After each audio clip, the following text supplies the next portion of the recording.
नाज़रीन इकराम, इस वक्त इमरान खान और अवाम का समुंदर इम्पोर्टेड हुकूमत को बहा कर ले जाने के लिए तैयार बैठा है और इस वक्त अवाम बेफर चुकी है। इस वक्त सूरत हाल कंट्रोल से बाहर हो रही है और मामला बगाड़ की तरफ जा रहा है। किसी भी स्रोत किसी 1% भी सुधार की जाना मामला जाता हुआ नजर नहीं आ रहा। इन सब में मुल्क में एमरजेंसी लगाने का फैसला कर लिया गया और सूरत हाल को मजीद कशीदगी की तरफ लेकर जाएं और हालात को कंट्रोल करने की आड़ में हालात को मजीद बिगाड़ने का मनसूबा भी बन गया। जबकि दूसरी जानब इमरान खान आहिस्ता आहिस्ता मजीद किरदारों पर रोशनी भी डाल रहे हैं और इन चेहरों से नकाब भी उतार रहे हैं। बनीर में इमरान खान ने जो खिताब किया, इस खिताब में बड़े अहम पॉइंट्स हैं। इसमें अमेरिका के अलावा कौन कौन से मुल्क मुलविस था, इस पर भी रोशनी डाली।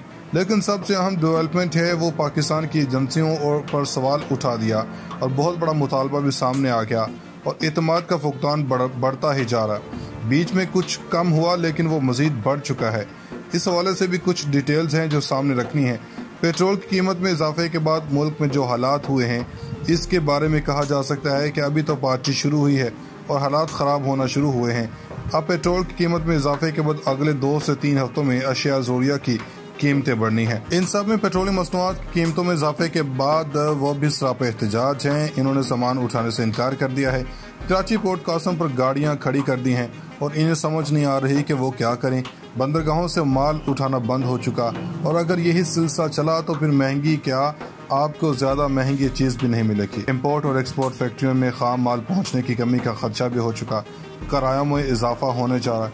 अशिया ज़रूरिया की कीमतों में मज़ीद इजाफा होने जा रहा है। जबकि अब ये करने क्या जा रहे हैं, एक जानब अवामी एहतजाज को कुचलने में ये बड़े माहिर हैं और हर तरह के एहतजाज और पेट्रोलियम मसनूआत के खिलाफ एहतजाज को रोकने के लिए एंटी राइट फोर्स तैयार की जा रही है। इनसे पूछे कि भाई हालात ठीक करें। अब एमकेएम से कराची वाले पूछें कि इन्होंने तो महंगाई की वजह से हुकूमत को छोड़ा है। ज़्यादातर लॉन्ग मार्च जो मरियम ने शुरू किया था वो तो महंगाई मार्च था।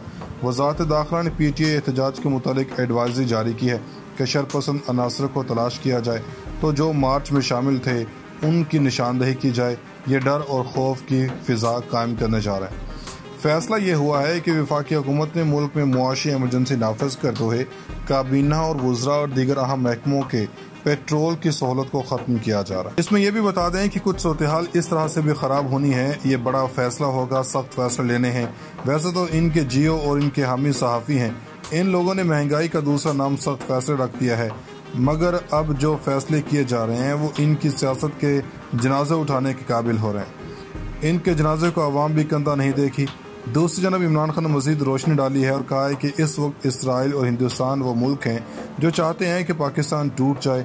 अफसोस की बात है कि अमेरिका भी इसमें मुलविस है क्योंकि वो भी पाकिस्तान को मजबूत नहीं देखना चाहता। वो शहबाज शरीफ वज़ीर-ए-आज़म बने तो ऐसा लगा कि भारत में कोई शहबाज सिंह वज़ीर-ए-आज़म बन गया है।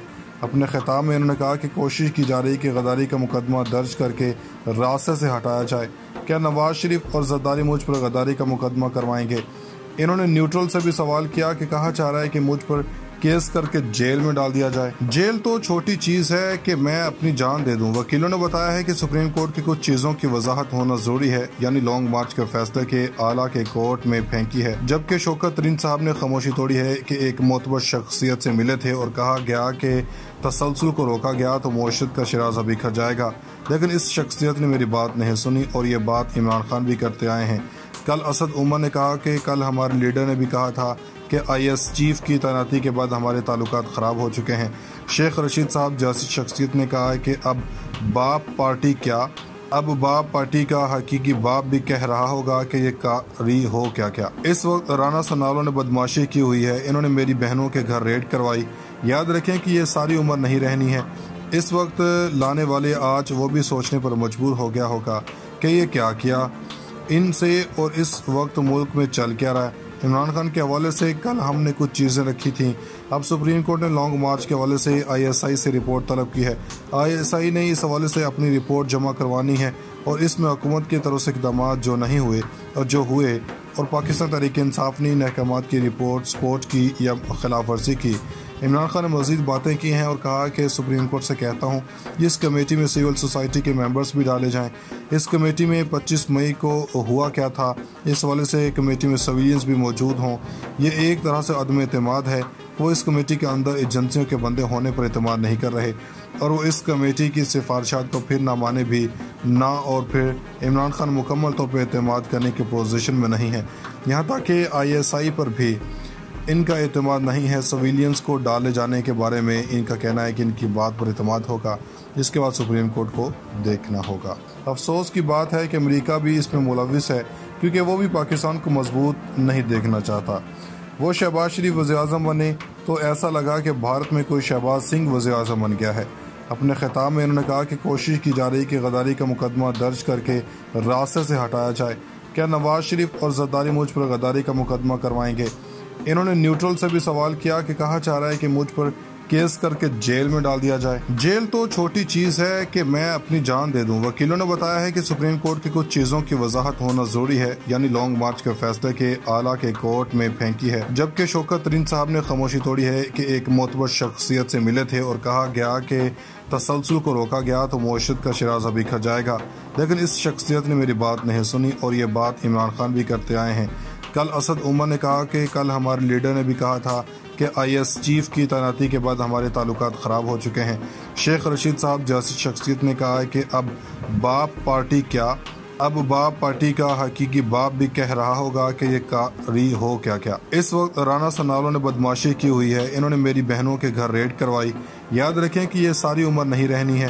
اس وقت لانے والے آج وہ بھی سوچنے پر مجبور ہو گیا ہوگا کہ یہ کیا ان سے اور اس وقت ملک میں چل کیا رہا ہے۔ عمران خان کے حوالے سے کل ہم نے کچھ چیزیں رکھی تھیں، اب سپریم کورٹ نے لانگ مارچ کے حوالے سے ISI سے رپورٹ طلب کی ہے۔ ISI نے اس حوالے سے اپنی رپورٹ جمع کروانی ہے اور اس میں حکومت کی طرف سے اقدامات جو نہیں ہوئے اور جو ہوئے اور پاکستان تحریک انصاف نے ان احکامات کی رپورٹ سپورٹ کی یا خلاف ورزی کی۔ عمران خان نے مزید باتیں کی ہیں اور کہا کہ سپریم کورٹ سے کہتا ہوں اس کمیٹی میں سول سوسائٹی کے ممبرز بھی ڈالے جائیں۔ اس کمیٹی میں 25 مئی کو ہوا کیا تھا، اس حوالے سے کمیٹی میں سویلینز بھی موجود ہوں، یہ ایک طرح سے عدم اعتماد ہے۔ وہ اس کمیٹی کے اندر ایجنسیوں کے بندے ہونے پر اعتماد نہیں کر رہے اور وہ اس کمیٹی کی سفارشات کو پھر نہ مانے بھی نہ، اور پھر عمران خان مکمل طور پر اعتماد کرنے کی پوزیشن میں نہیں ہے، یہاں تک کہ ISI پر بھی ان کا اعتماد نہیں ہے۔ سویلینز کو ڈالے جانے کے بارے میں ان کا کہنا ہے کہ ان کی بات پر اعتماد ہوگا، جس کے بعد سپریم کورٹ کو دیکھنا ہوگا۔